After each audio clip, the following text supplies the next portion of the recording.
Welcome to Tasting Wine. I'm Haley. So today we are tasting wine. We are trying something that you love to spray on your friends. Cooks! It's considered California champagne. I still don't know like the laws behind that, but I find it fascinating. It's labeled California champagne. Yeah, California champagne is a thing. Oh my gosh! All right, didn't know that. I don't know anything about that, but if you do know what that is, the loopholes involved, how much money did they pay off to do that? Let us know. How much money did they pay?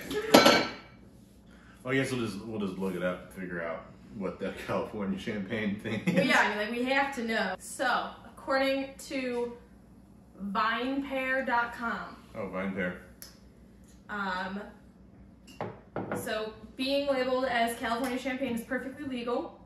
There's a loophole that is the result of a fight that began in the trenches of the First World War with roots going back to the 19th century. And then now a bunch of ads. So champagne was getting super big in the 20th century. And then the winemakers in Champagne, France, they had that huge vine loss to the phylloxera. So then people were like, well, champagne is so, popular, and no one else, like Champagne, France isn't really giving out any champagne. So people in California and stuff started making sparkling wine and labeling it as champagne. So I guess this led to a really violent dispute and stuff I like would that. hope so. Oh my come on. gosh, yeah, wow. There were some intense battles, all this stuff. Then the war ended.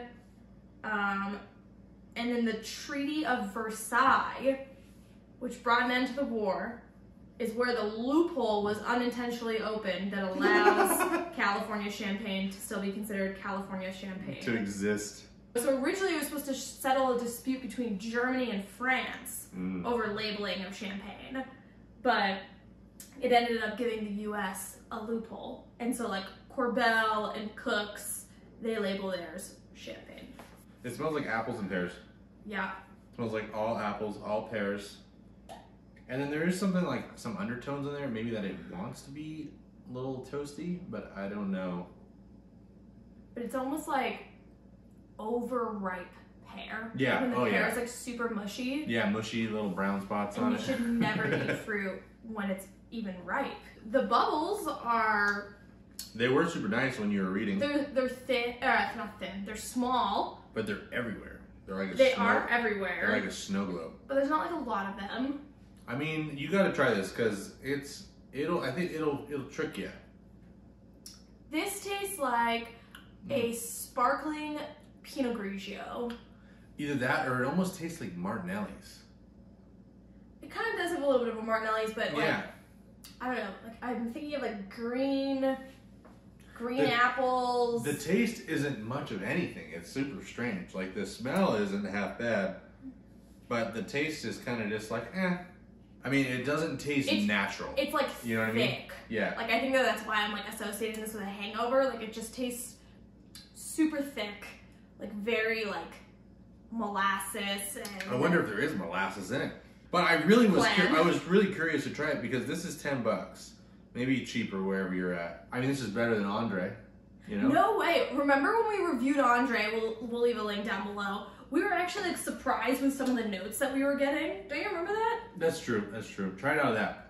It's more of a full body, full mouth experience. Full body experience. Full body experience. It's a full body experience. It's more. It has more I was on the nose. Wow, spilling everywhere. On the nose, it's only pear. Yeah, it's only pears, but that's fine. I mean, pears are pears. Isn't it better than that? It tastes more like sparkling Martinelli's when it's like that. So it does make it more pleasurable. Yeah, this stuff is from Lodi, which I'm not really sure where that is, but it's other than California. It was in Northern California for sure. But yeah, I mean, Cooks, I don't really know what else to say. It's pretty one-dimensional. It's got this and that. Would I want to drink more than a glass? I don't know. Depends where I am. I'm no. Yeah, I think $10 is overpriced for this. Yeah. Yeah, but the thing is, like, you can get this anywhere and everywhere all year round. Yeah, so accessibility, 10 out of 10. Drinkability. 4 out of 10. 4 out of 10. Anyways, you ever had cooks? Can't say we're impressed, but don't want to knock it if it is your favorite. That's fine too. Yeah, it is to each his own. Yeah, whatever you like to drink, what do you like to drink. But yeah, make sure you get out there and taste some wine. Let us know what you're trying. If the only thing you drink is cooks, try something else. But I don't think we have a new Instagram, Tasting Wine Official. Taste some wine. Leave a comment down below, suggestions, all that stuff, blah blah blah. I think that's it. Thank you for watching Tasting. Thank you for watching Tasting. We'll see you on the next one. Cheers. Cheers.